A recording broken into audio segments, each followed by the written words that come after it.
Did you know that the world's first computer was built 2,000 years ago? It's called the Antikythera Mechanism. It was found in the Greek Sea, hidden inside 36 bronze gears.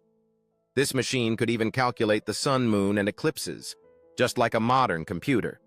Scientists say that if this technology had survived, we would be 1,000 years ahead today.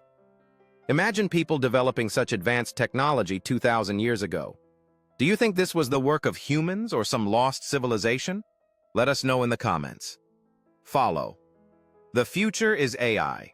As researchers delve deeper into the mysteries of this ancient device, they uncover more secrets that challenge our understanding of history.